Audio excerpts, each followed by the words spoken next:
This is the 8th in a series of videos that I'm making to support a number theory course that I'm teaching. And here we're going to look at a very important notion known as congruence modulo n. So let's look at the precise definition. So we want to suppose that n is a natural number. By that I mean a positive integer, and a and b can be any integers. So we say that a is congruent to b modulo n, and we write the following notation. So it's an a with a triple equal sign b, and then in parentheses we have mod n. And we generally read this as a congruent to b mod n. And this holds if n divides the number a minus b.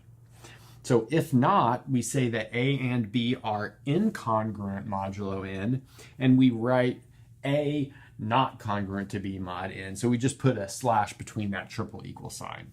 So let's look at some examples before we prove some kind of standard claims involving congruence modulo n.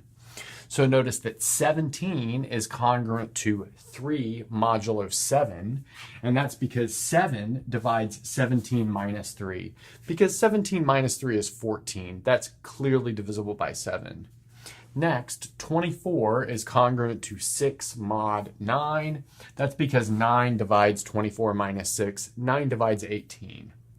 1013 is congruent to 1 mod 2 because 2 divides, well, 1012, which is the difference of those two numbers. And how you want to think about this is that this notion of congruence modulo n is a generalization of even and odd numbers. So notice all odd numbers will be congruent to 1 modulo 2, and all even numbers will be congruent to 0 modulo 2. So there are two choices when we're talking about congruence modulo 2, but there are n choices when we talk about congruence modulo n. So instead of just having two choices, even and odd, we have n choices. So like for example up here, when we're working modulo 7, things can be congruent to 0, 1, 2, 3, 4, 5, or 6 mod 7. Okay, so let's maybe get rid of these examples and we'll start proving some standard results. Okay, so our first claim that we will prove is that A is congruent to B modulo n if and only if A and B have the same remainder if we divide them by n. So let's recall using the division algorithm, we can always divide one integer by another integer and we pick up a quotient and a remainder. What this is saying is that this congruence modulo n only depends on the remainder. And while this over here is the precise definition of congruence modulo n, it's generally a little bit easier to think about congruence modulo n via this proposition, which is just holding on to the remainder after dividing by n. Okay, so let's maybe go ahead and prove that. So we'll prove this forward direction first. So let's suppose that A is congruent to B modulo n. So by the definition, that means that n divides A minus B. Okay. But that tells us that A minus B can be written as n times k for some integer k. That's just the definition of divisibility. Okay, so now that we've got that sorted out, let's maybe go ahead and use the division algorithm with A, B, and n. So we're going to divide A by n, have the quotient and the remainder, and B by n and have the quotient and remainder. So that means we can write A as B times Q1 as n times Q1 plus R1. And notice that R1 is going to lie between 0 and n. It's allowed to be 0, but it's not allowed to be n. So just to reiterate, we divided A by n, had a quotient of Q1 and a remainder of R1. We'll do the same thing for B. So we have B is equal to n times Q2 plus R2. And likewise, we have R2 is between 0 and n, including 0 but not including n. Okay, nice. So now where can we go from there? Well, we know this thing up here, that a minus b is equal to nk. So maybe we want to look at that. So we've got n times k is equal to a minus b. But that's the same thing as n times q1 minus q2 plus r1 minus r2. Okay. But notice that this guy right here is a multiple of n. This guy right here is a multiple of n. But that tells us that n divides whatever's left over, which is the difference of these remainders. So n divides r1 minus r2. But now let's look at the range of r1 and r2. So r1 is between 0 and n, and r2 is between 0 and n. But this kind of divisibility is impossible unless r1 is equal to r2. In other words, unless this is equal to 0. And why is that? Well, that's because this over here implies that r1 minus r2 is going to be strictly between minus n and n. So since r1 and r2 are between minus n and n, and r1 minus r2 is divisible by n, well, that means that it has to be the 0th multiple of n.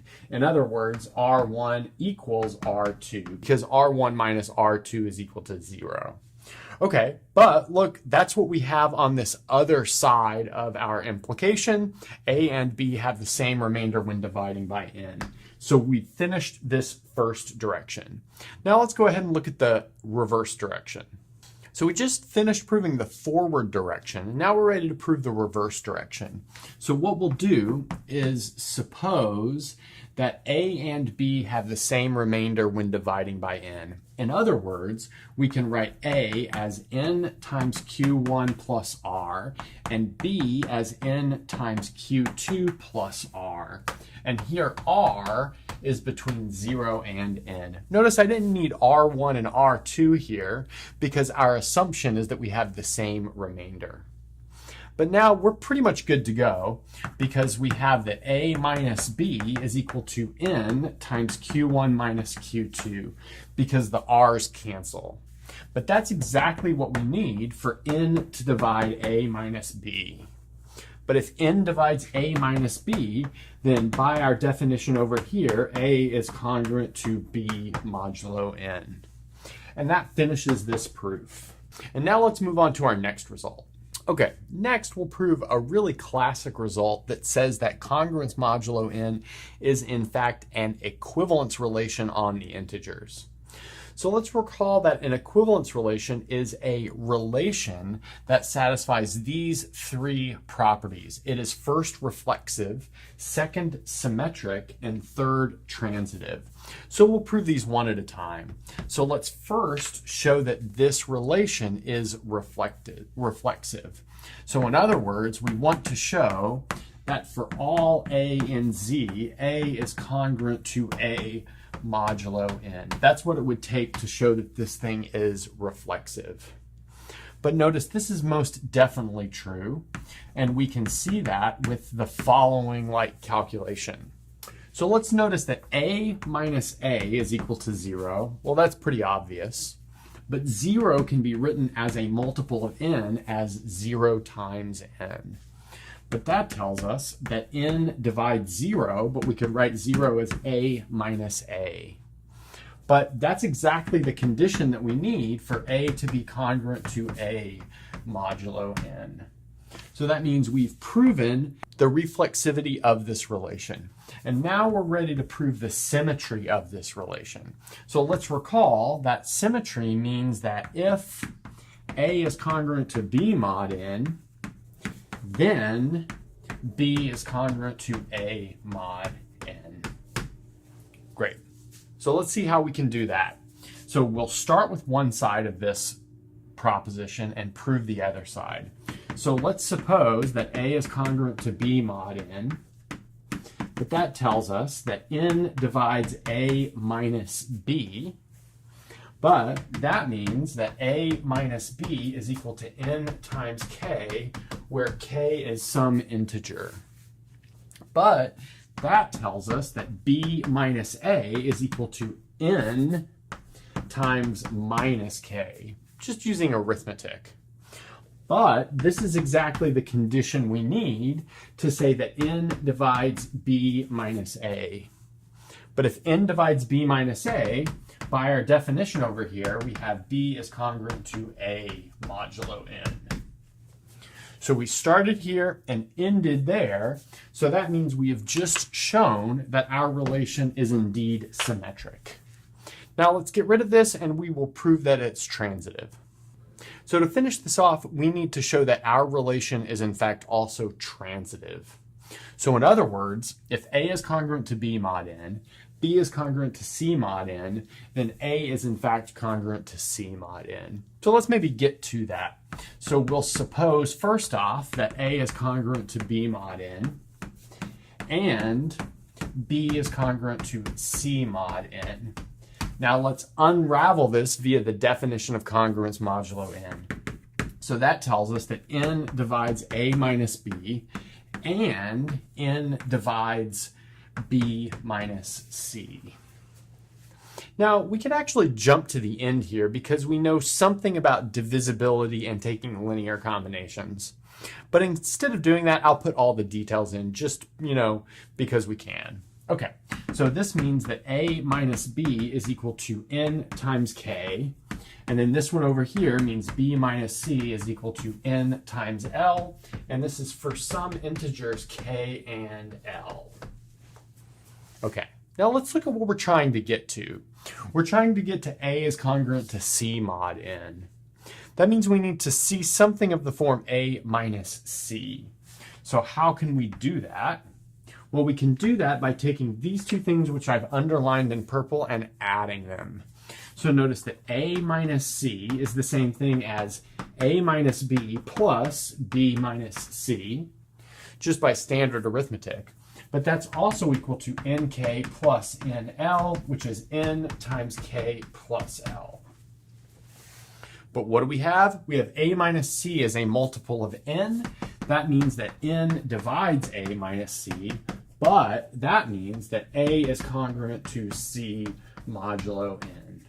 And that finishes off this proof that our relation is in fact transitive. So that means it's reflexive, symmetric, and transitive, which means congruence modulo n is in fact an equivalence relation on the integers. Okay, so now let's move on.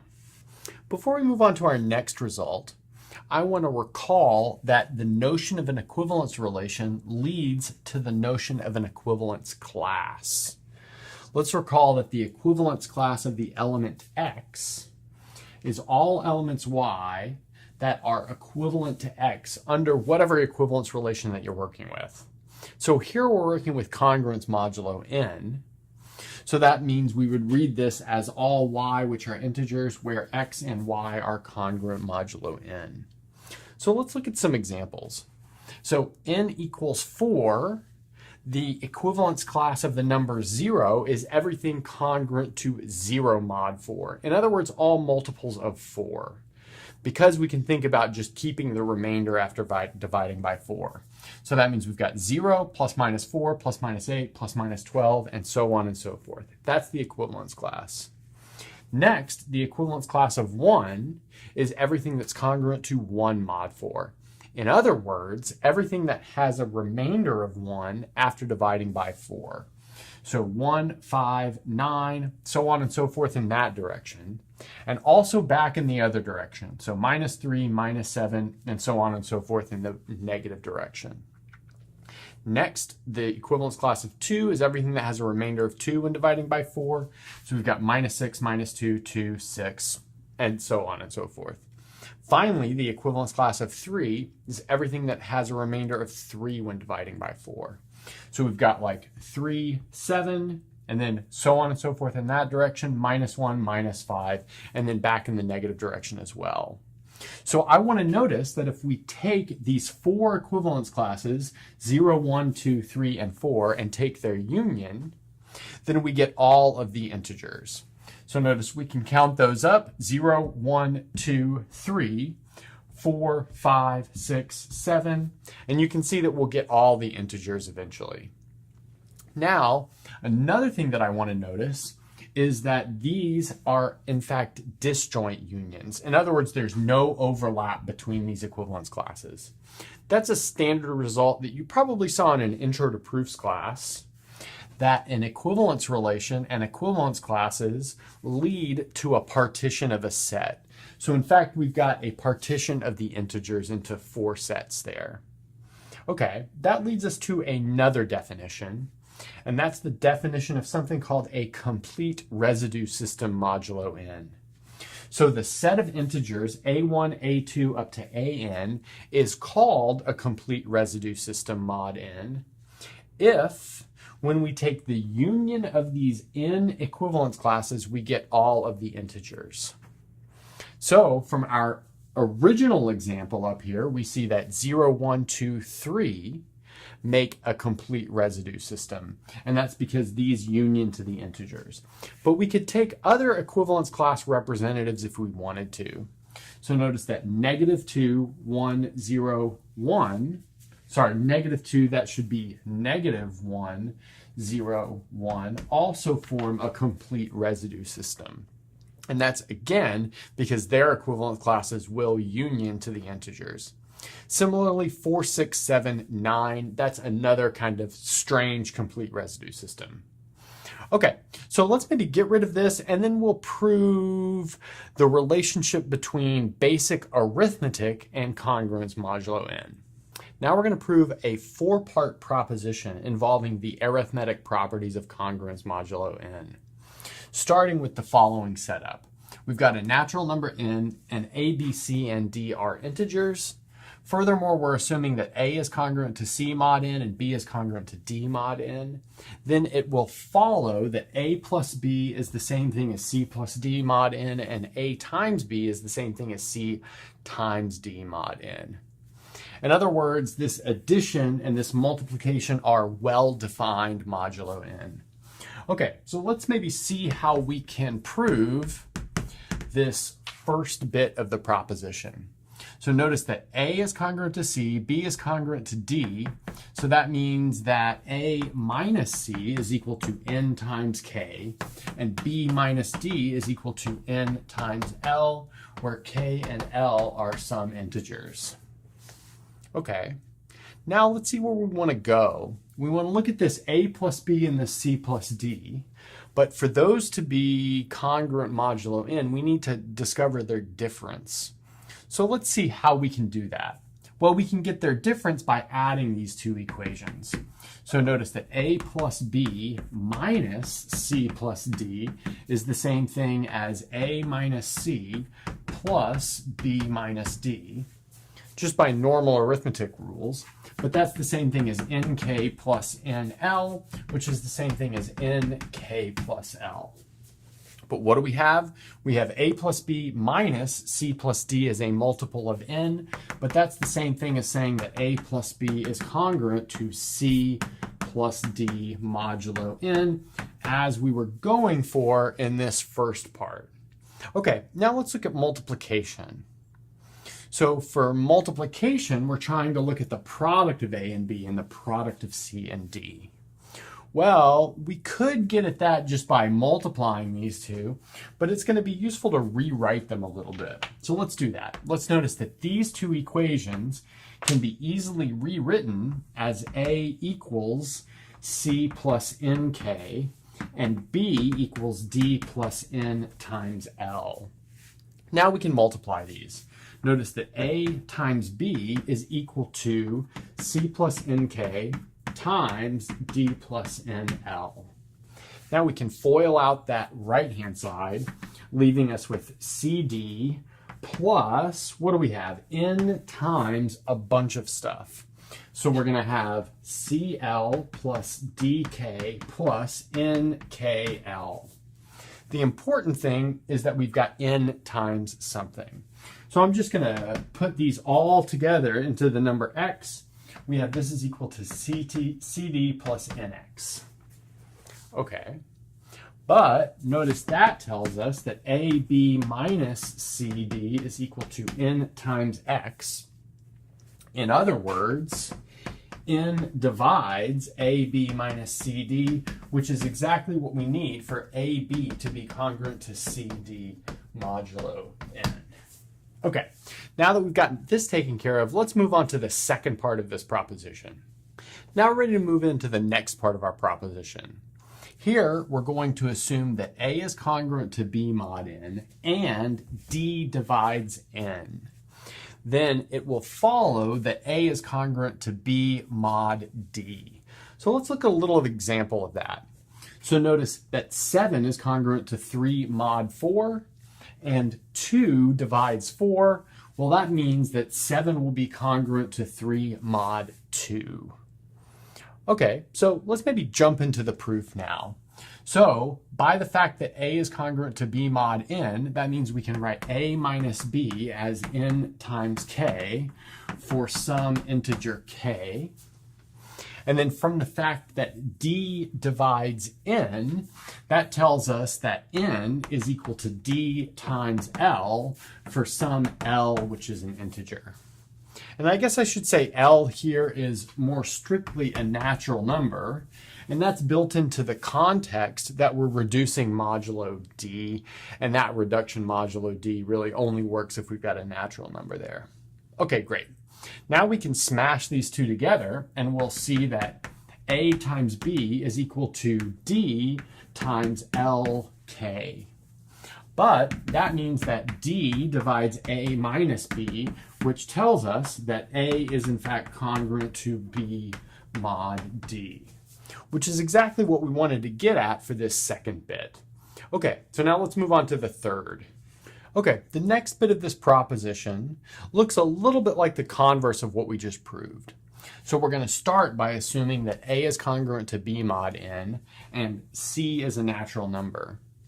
And then from that, it will follow that AC is congruent to BC mod NC. So it's not exactly a converse, but it sort of looks like one because we are building up what we are reducing modulo. So before, we went from reducing modulo n to reducing modulo a divisor of n.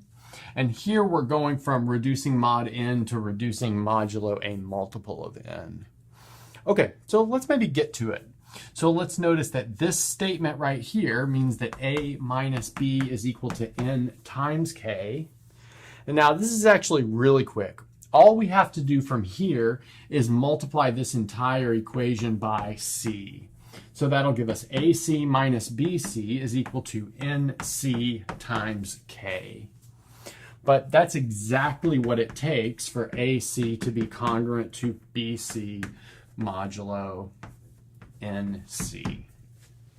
Now I said there was a fourth part of this proposition that I'll either leave the proof for you or just notice that it will immediately follow from what we did in the first part.